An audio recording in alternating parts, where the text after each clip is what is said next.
आज जो हमारा वीडियो रहेगा वह रहेगा पेपर में सवाल नंबर 18 कैसे आएगा। सवाल नंबर 18 जो कि 4 नंबर का आता है उसके बारे में बात करेंगे। जैसे सवाल नंबर 1 दे रखा है, दो क्रमागत धनात्मक पूर्णांकों का गुणनफल 306 है। पूर्णांकों को ज्ञात कीजिए। दो क्रमागत मतलब लगातार, धनात्मक मतलब प्लस की संख्या, पूर्णांक है उनका गुणनफल 306 है। हमें बतानी है वह कौन सी संख्या है। सबसे पहले माना दो क्रमागत धनात्मक पूर्णांक कौन से हैं, x और x प्लस 1 है। फिर प्रश्न में क्या दे रखा है, इन दोनों का गुणनफल, तो x गुणा x प्लस 1 बराबर कितना, 306 आ जाएगा। x की x से गुणा की x स्क्वायर, फिर x की x से गुणा की x आया बराबर 306।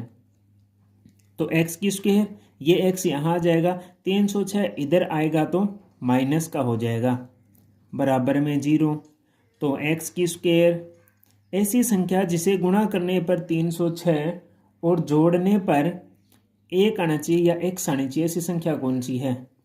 तो 18 और 17 वो दोनों संख्या है, क्योंकि 18 और 17 को गुणा करूंगा तो 306 आएगा और 18 में से 17 घटाऊंगा तो x आएगा, वो भी प्लस का।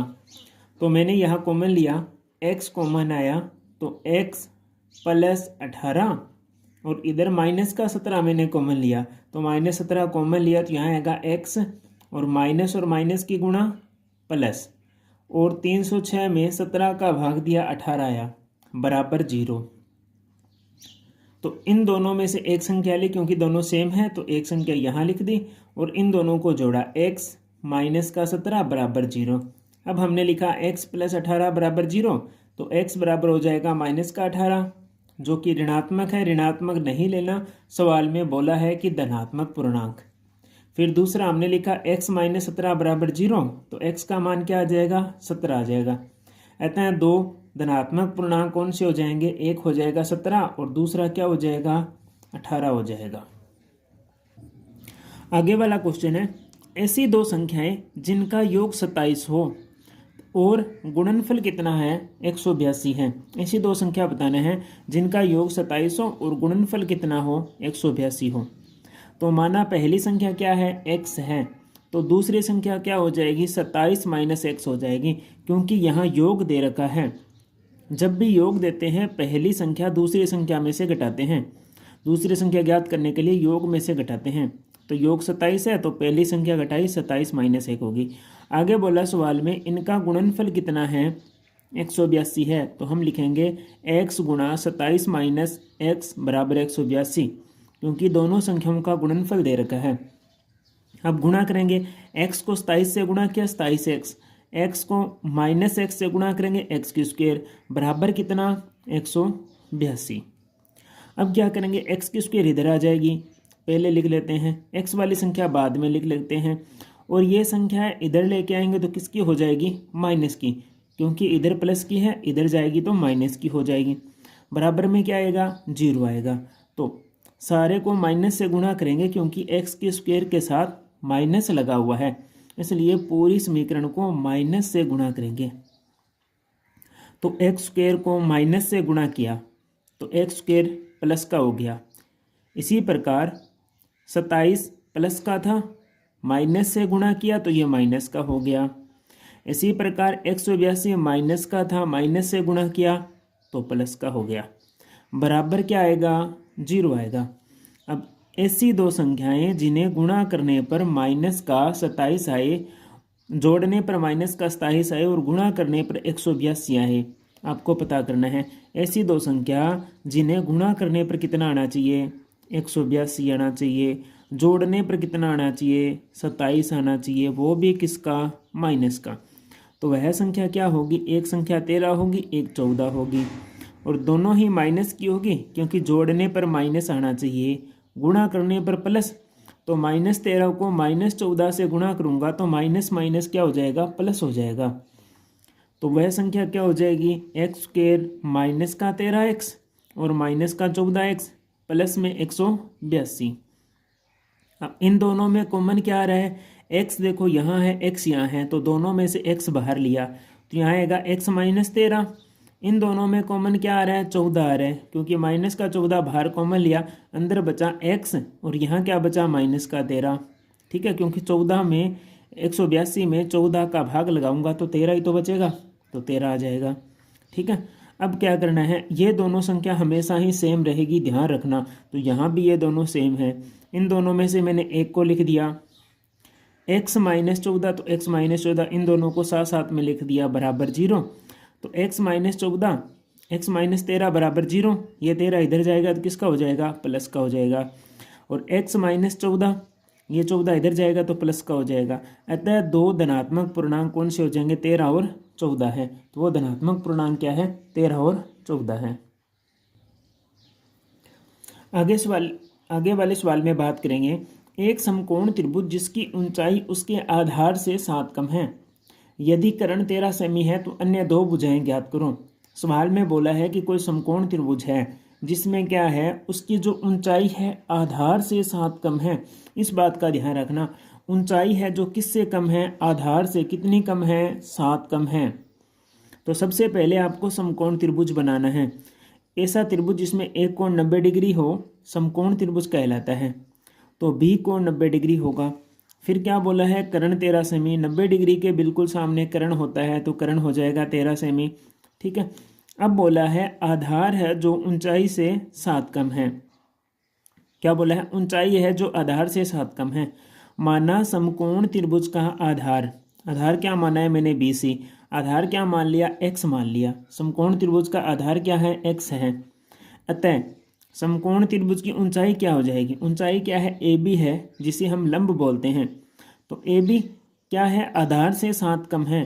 तो ये रहा आधार में से 7 को घटा दिया तो आधार से 7 कम हो गया।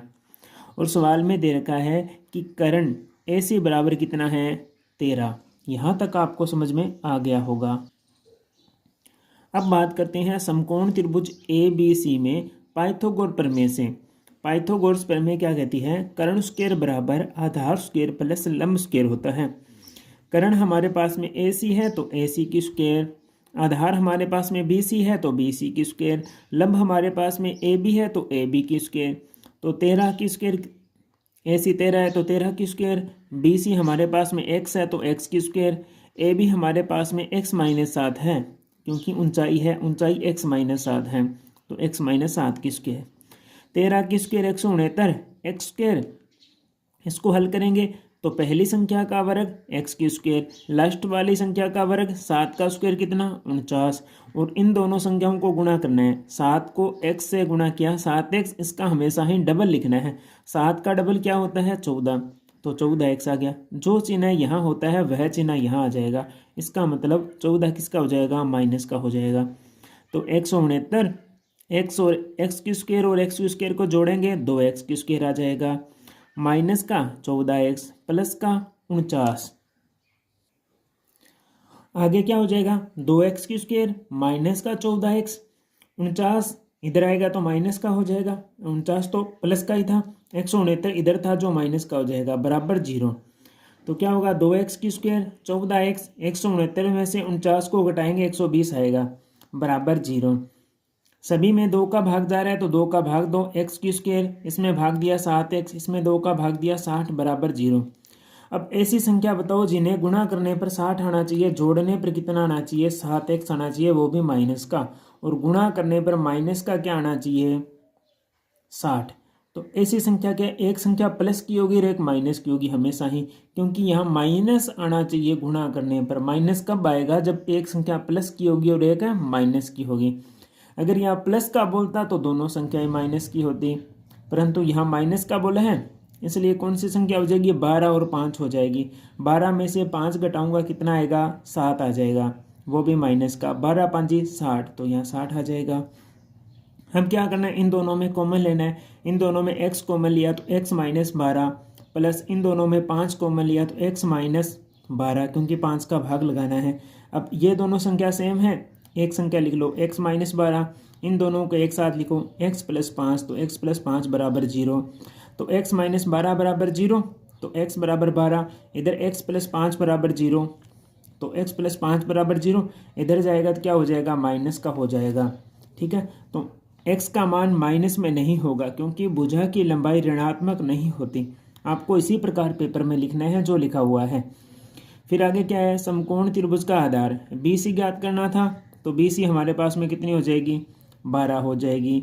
ऊंचाई ज्ञात करनी थी, 12 में से 7 को घटाएंगे क्योंकि x का मान 12 आया है, 12 में से 7 घटाएंगे तो ऊंचाई हमारे पास में कितनी आ जाएगी, 5 आ जाएगी।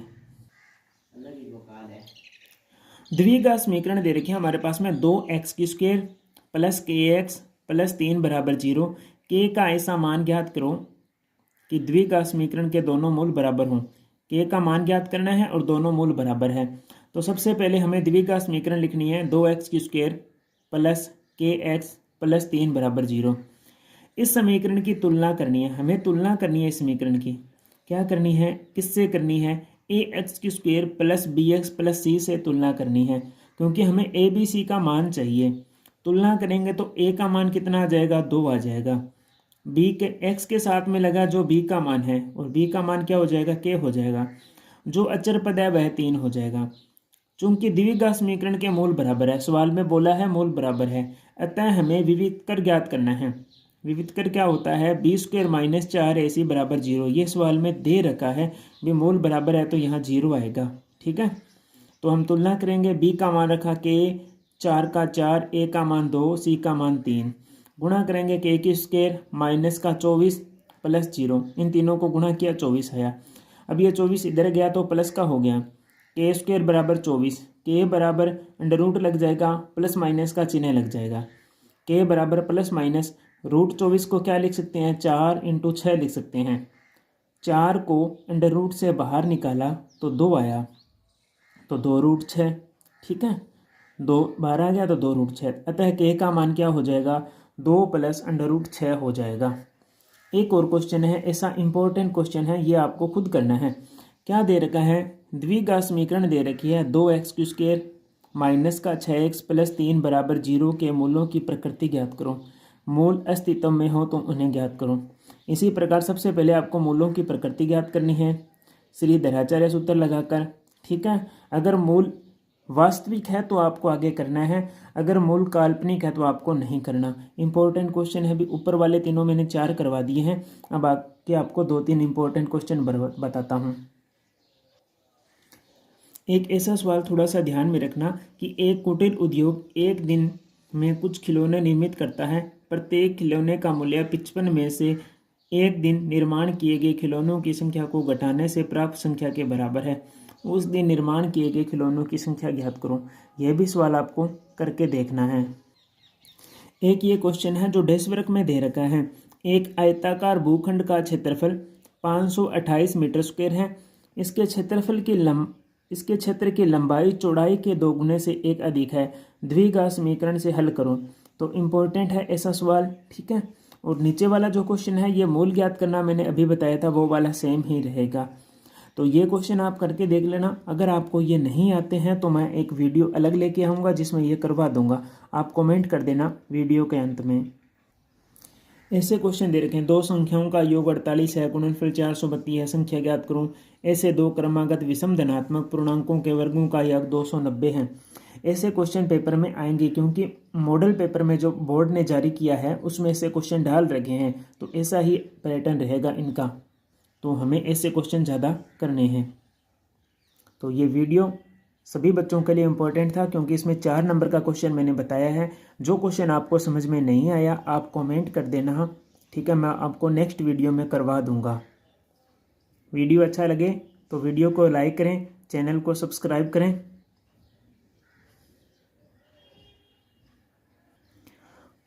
अगर कोई भी चैप्टर आपको समझ में नहीं आ रहा है, पता नहीं चल रहा है इसमें इम्पोर्टेंट क्या है, तो आप कमेंट करें उस चैप्टर को नीचे, मैं उससे संबंधित वीडियो लेकर ज़रूर आऊँगा।